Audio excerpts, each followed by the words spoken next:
In the middle of a bridge, a family records with a phone how a blonde woman runs among the cars before reaching the edge and moving to self-delete. Sometime later she wakes up in a hospital and refuses to answer the nurse's questions about her strange scars or her family, saying her name is the OA.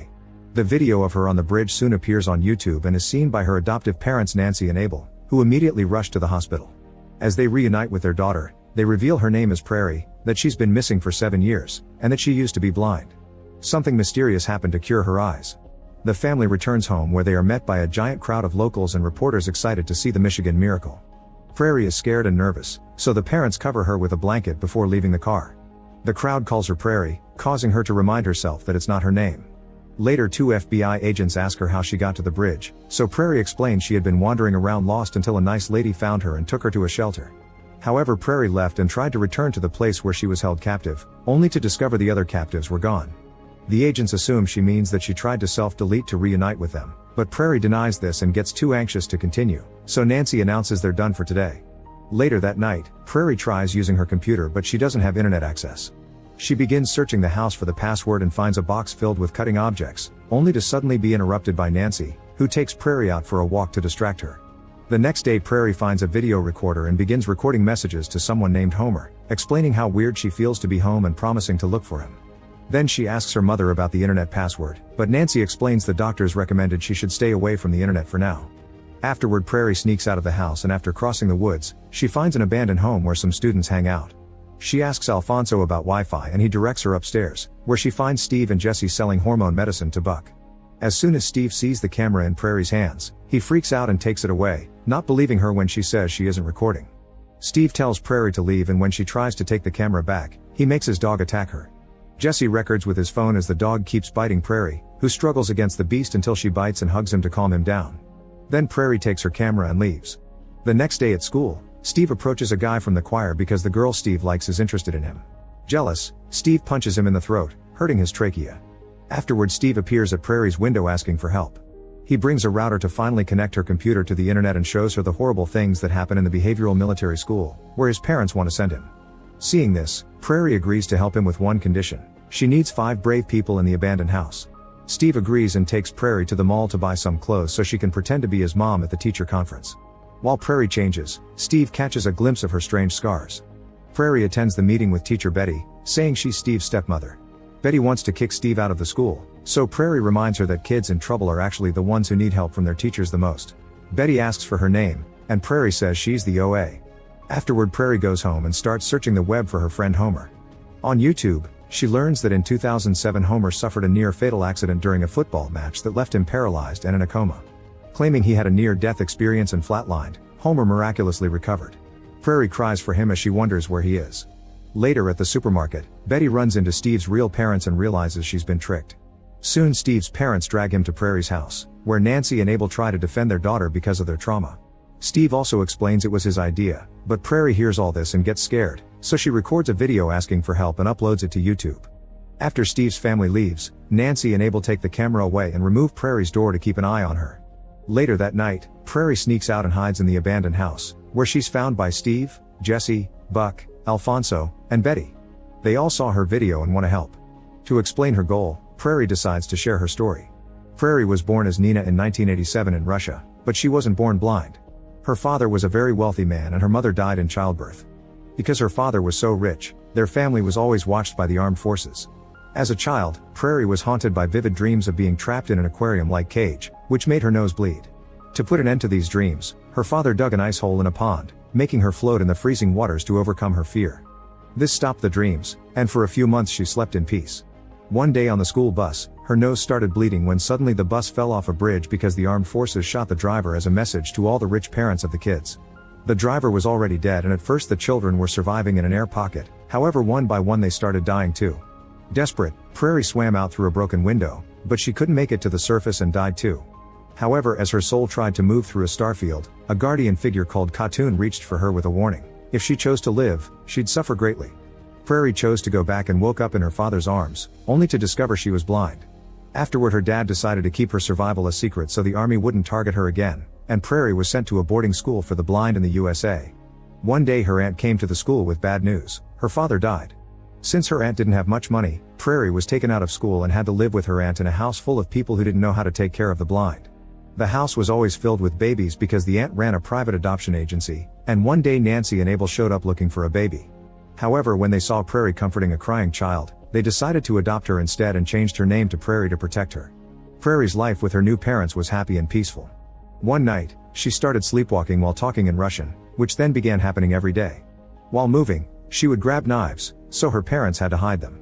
Abel recorded the dream so that he could show a doctor, who explained that Prairie believed her father was still alive and sent messages to her in dreams with his location. The doctor thought Prairie was showing early signs of serious mental illness and suggested some medicine. For 13 years Prairie took that medication, which numbed her but didn't stop the premonitions or the nosebleeds. Even when taking a simple bath, Prairie would relive the trauma of the accident. On her 21st birthday, she had a dream of climbing the Statue of Liberty and finding her dad with a birthday cake. Thinking that was another message, Prairie traveled to New York and waited all day near the statue, but her father never showed up. After a guard asked her to leave because they were closing, Prairie ended up in the subway and played her violin, hoping her father would follow the sound. Back to the present, the group realizes it's morning now so they must go home, but they agree to meet again.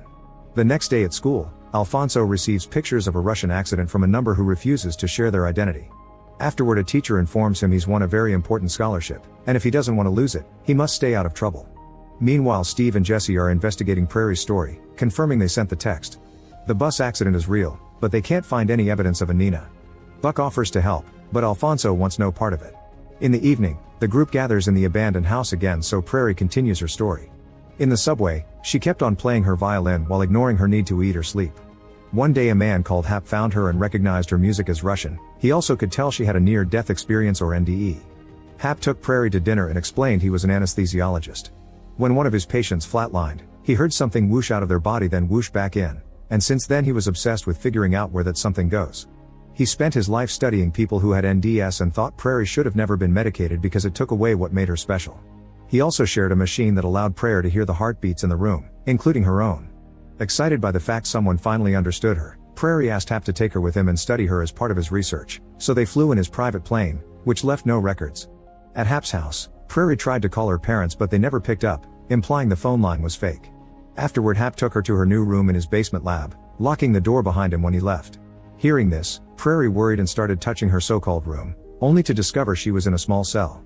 The man in the cell next to hers tried to calm her down with some words, and Prairie learned his name was Homer. In the present, Prairie has a breakdown at the memories and runs back to her house, where she lays in bed in the fetal position for the rest of the night. The next day at the mall, Nancy is harassed by a reporter called Patricia, who wants to write a book about Prairie's story. A furious Nancy immediately tells her off, and before leaving, Patricia gives her a copy of one of her books plus her business card. However, Nancy can't stop thinking about how sharing the story could potentially help Prairie move on, so she ends up inviting Patricia to dinner. Patricia mentions that she's worked with cases like Prairie's before and that finishing telling their stories gave the victims a sense of closure. Prairie gets upset because her story isn't over and runs away. In the evening, she meets with the group to continue her tale. After Hap captured her, Prairie stayed in that cell for 7 years. But back to the beginning, Hap used a hatch to give them food, which was just nutritional pellets. There was also a spring that flowed through all the cells so the prisoners could use it to drink and wash. They had no privacy from each other, and Prairie soon learned there were 3 more people besides her: Rachel, Homer, and Scott. Rachel cried for a friend who had been taken out for experiments and never returned. Prairie complained that she couldn't survive without sunlight and fresh air because of her blindness, so Hap agreed to bring her upstairs to stand in the doorway for a moment. After he closed the door, Prairie stepped back and touched the table, realizing she was in the kitchen. She immediately searched for tools and food and made a sandwich that Hap found delicious. She refused to eat the other half because the other prisoners wouldn't have that privilege, so Hap allowed Prairie to make sandwiches for everyone. This gave Homer an idea. He wanted Prairie to find a utility bill waiting to be mailed and Homer's football championship ring, which Hap took with all his things. They could put the ring in the bill with a note then put it back in the pile to be mailed, and hopefully whoever opened the bill would notify the police. At that moment Hap filled a cell with a sleeping gas, so Prairie learned he would put to sleep whoever he needed for his experiments. Back in the present, story time is over so everyone goes home. On the way out, Steve and Alfonso insult each other and end up in a fight. After some struggle, Alfonso proves that he's stronger and keeps Steve in a hold before letting him go. The next morning, Betty listens to phone messages before going to work. The new messages are about taking care of her brother's will. Then she listens to an old message from her brother over and over, just so she can hear his voice. When she gets into her classroom, someone has drawn a naughty picture of her on the whiteboard. Instead of erasing it, Betty draws a cube around it. In the evening, Prairie continues her story. With the excuse of needing the fresh air, Prairie eventually became Hap's housekeeper. He didn't take her seriously because she was blind, but Prairie learned a lot about him. Hap used sleeping medicine, so she would steal some whenever he couldn't see her and hide it in the pantry. When she had finally saved enough, she made a stew and put the medicine in it. Hap insisted she should have some too, so Prairie ate as little and as slowly as possible. Suddenly Hap had an allergic reaction to the tomatoes in the stew and collapsed, causing Prairie to consider letting him die. However, Hap pointed out that she didn't have the door codes and the others would starve. Then Prairie ran to get Hap's EpiPen from the bathroom, where she also found Homer's ring. When she accidentally dropped it, she reached down to grab it and found Rachel's dead friend in the tub. While Prairie took the ring from the water, Hap showed up and used the EpiPen before sending Prairie back to the basement. On her way out, Prairie found a bill and took it with her. The next morning while Hap was outside burying the body, Prairie passed the bill under the clear barrier between the cells so Homer could write the message. When Homer tried to pass the letter back, unfortunately the current grabbed it and washed it downstream. That night Prairie kept crying and couldn't sleep, so Homer guided her through some exercise to help her calm down. Then everyone bonded by sharing their NDE stories and Rachel sang for them. Sometime later while Prairie was with Hap near the stairs, she took the chance to shove him down. Then she grabbed a pan, broke the kitchen window, and ran away. She kept running until she came to the edge of a huge canyon, where the sound of wind helped her stop just in time. Suddenly she was hit in the head and she fell unconscious. Later Prairie woke up on a strange mossy plain. She couldn't feel pain but was able to see, which meant she was dead again. In a house nearby, Prairie found the same Starfield and Katoon waiting for her. Katoon explained that the prisoners would never be able to escape the basement before catching a little bird, offering it to Prairie. This bird represented a way to travel that was unknown to humans, which could help the prisoners to escape. However, it required a sacrifice. At that moment Prairie saw her father outside the window, but he couldn't hear her. Katoon made Prairie choose between eternity with her father or the knowledge to escape, so Prairie chose the escape method for the sake of the group. Then Katoon revealed her own wing and made Prairie swallow the bird, which was a seed of light. Suddenly Prairie woke up in Hap's house, where Hap told her she was dead for 7 minutes before giving her an injection to put her to sleep. The next time Prairie woke up she was back in the cell, making hand gestures in her dreams. She immediately told the others everything and they agreed they needed to figure out what Hap was doing during the experiments to take over them. She explained their NDS made them angels and revealed that her ultimate sacrifice gave her back her sight.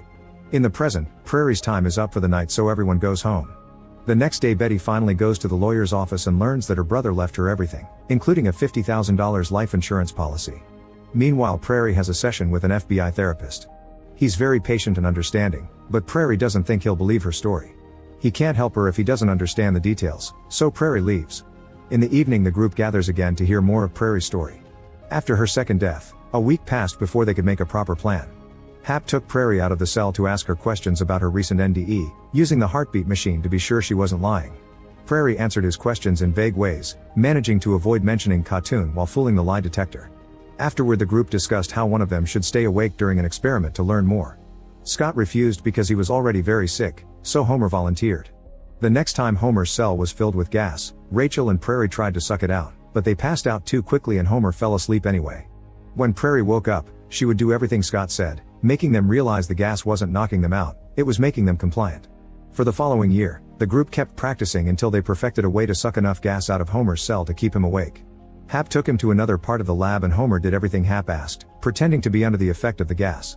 Then Homer was tied to a machine and his head was put in a cylinder that started to fill with water, causing his heart rate to rise in fear.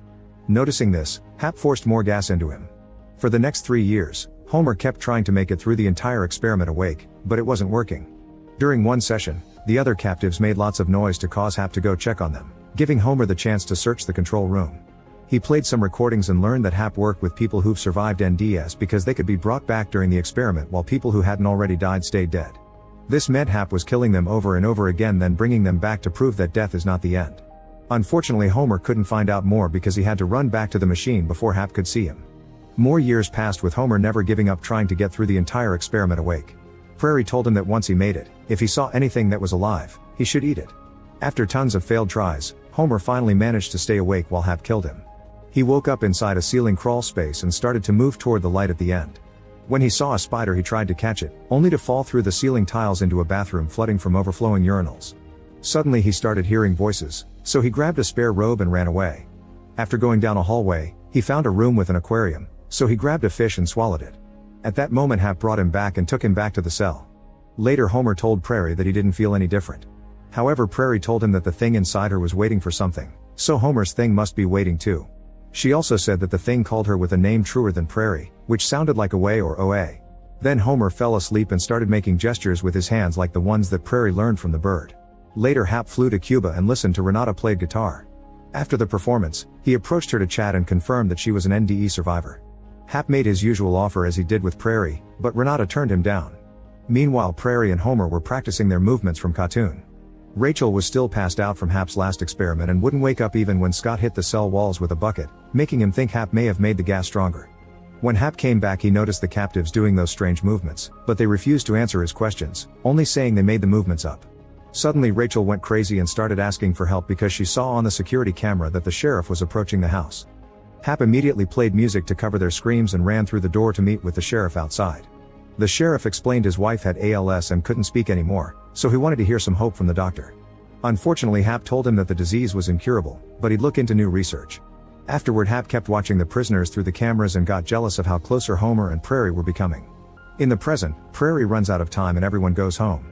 The next day, Alfonso has a wonderful scholarship dinner, impressing the VIPs. Then he goes to check on his mother and discovers she's been drinking and flirting with a married man. Alfonso tries to bring her back inside but only causes her to start yelling at him for ruining his life. At that moment, Buck finds them and helps Alfonso take his mom home before they leave together to meet Prairie. The story continues with Hap deciding he had to break up the power that the captives were developing. He didn't understand it, but he knew it was dangerous. The next time Homer woke up after being gassed, he was inside Hap's private plane on the way to Cuba. Hap told Homer that if he tried anything, the other captives would starve in the lab. Later at the hotel, Homer felt nervous and numb, but some pain helped him regain clarity. While Hap was distracted, Homer removed the hidden microphone from his clothes and ran to the reception to ask for help, but Hap had already warned them about his brain-damaged son. Homer ran outside, but unfortunately Hap caught up to him and brought him back to the hotel. In the evening, they watched Renata perform and Hap forced Homer to flirt with her to bring her to their room. While they did the dirty, Hap spied on them through the hidden microphones and played the sounds back in the prisoners' cells. However, Prairie was just happy to hear that Homer was alive and she was understanding of the situation. After years of imprisonment, it was natural for a man to be craving another person's touch. Afterward, Renata was locked up with the others. Suddenly the gas started coming out in Scott's cell, but the dispense broke and didn't throw enough, so Scott was still awake for the experiment. Since he was so sick, he knew he wouldn't survive this, so he tried to bribe Hap with information. However, Hap didn't believe the angel's story and put Scott inside the water cylinder. At that moment, Scott told him that Prairie could see, and Hap was so shocked that he forgot to reverse the process, causing Scott to die. Then Hap took Scott's bleeding body back to his cell and dropped him on the floor while blaming Prairie. After Hap left, Prairie and Homer began doing their cartoon movements, which were filled with more emotions than usual. In the morning, Scott's blood flowed back into his body and his injuries healed, allowing him to wake up.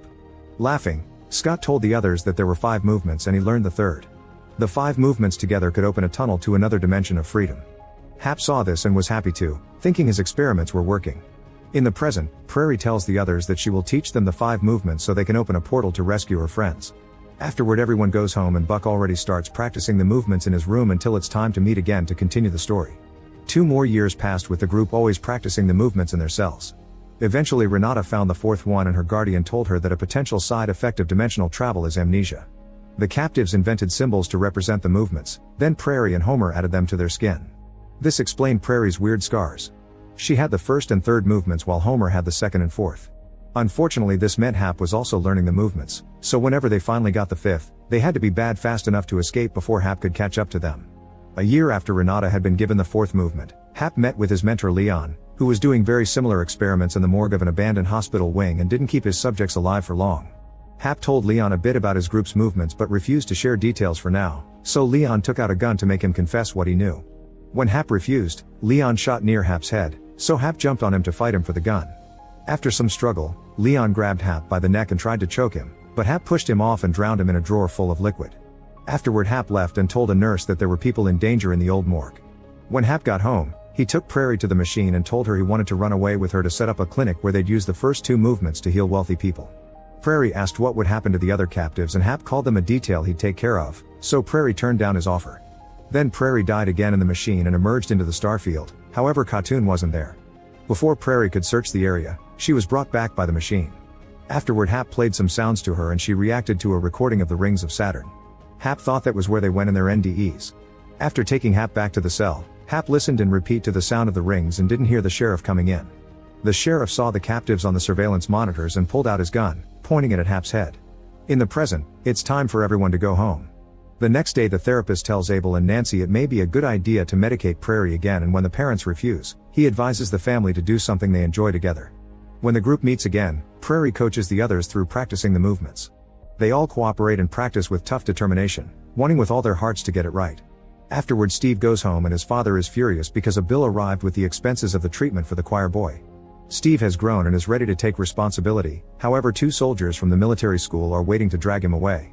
At that moment Betty drives by Steve's house and sees the boy being taken away, so she follows the van while calling the principal to complain, accidentally mentioning the group's meetings. Night falls and the van eventually stops at a gas station, where the soldiers let Steve choose something. Betty uses the chance to approach him and shares her plan. When the soldiers take Steve away, he says he needs to pee, so a soldier takes him to the back. Betty comes closer and starts yelling, saying Steve was being molested by the soldiers. Unfortunately nobody hears her and the soldiers get ready to go away, so Betty decides to use her brother's check to bribe the guys, convincing them to let Steve leave with her. Meanwhile Prairie, Nancy, and Abel go out to dinner. They're having a nice time until a young woman comes over and takes a picture of herself with Prairie before they can stop her.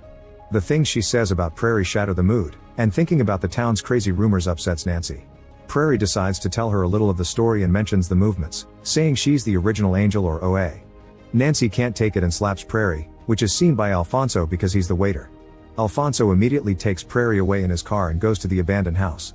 There they meet with Steve, who is so overwhelmed with fear that he accuses Prairie of using them as slaves. Prairie hugs him to calm him down and Steve stabs her leg with a pencil, but Prairie doesn't let go. Once Steve regains his sanity, Prairie shares the end of her story. When Hap felt the gun on his head, he immediately confessed everything and offered to use the captives to heal the sheriff's wife. At first the sheriff refused and arrested Hap, taking him away in his car. However, Hap's manipulative words eventually changed his mind and the sheriff turned the car around to pick up his wife. Later at the lab, Hap took Homer and Prairie upstairs while the sheriff kept everyone at gunpoint. Hap asked them to cure the sheriff's wife, then both men left to watch everything on the cameras. Homer wanted to let the woman die because it would make the sheriff mad enough to arrest Hap, but Prairie refused to pay for their escape with an innocent's life. As the duo started moving, the lights went out and suddenly the woman grabbed Prairie's hand to make a confession. She also had an NDE when she was a child and a vision told her that she would help 2 captive angels, so she had to stay alive until then. The vision also made her swallow a moth, and now that she could move again, she finally taught them the 5th and final movement. After she was done, the sheriff entered the room and hugged his wife, so Hap used the chance to shoot them both together. Then he pushed Prairie out and locked the room, leaving Homer with the bodies. Later Prairie woke up in the back of Hap's car, which eventually stopped near the woods.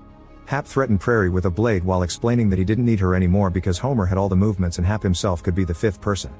Then he abandoned her there, and Prairie couldn't catch up to the car no matter how fast she ran. In the present, Prairie uses Buck's knife to cut her clothes as a symbol of her desperation back then. At that moment they're interrupted by the principal and everyone's families. Nancy immediately covers Prairie up and takes her away, seeing a police car passing by on their way out.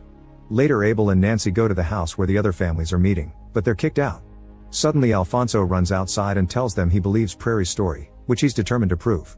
Soon Prairie's house is surrounded by reporters again, so they have to escape and hide in a hotel for now. That night, Prairie finally shares the whole story with her parents. The next day Alfonso and Steve look online for proof that Prairie's story is real and find a video of her playing the violin in the subway.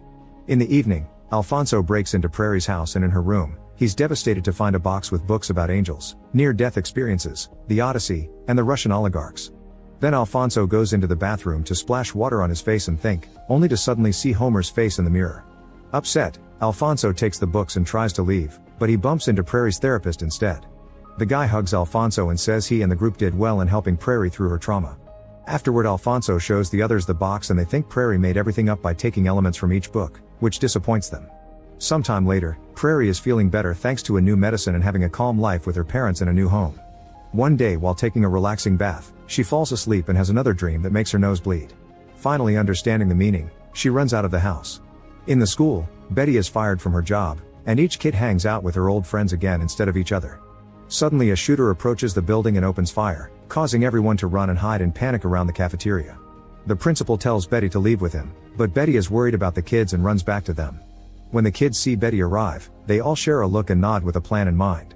They come out and start performing the 5 moments together, confusing the shooter and causing him to freeze. A cafeteria worker uses the chance to jump on the shooter and causes the gun to accidentally fire, causing a bullet to go through the window and reach Prairie, who has been outside moving along the group. Soon an ambulance takes Prairie away and the group tries running after it to no avail. Darkness takes over Prairie and her voice suddenly whispers Homer's name.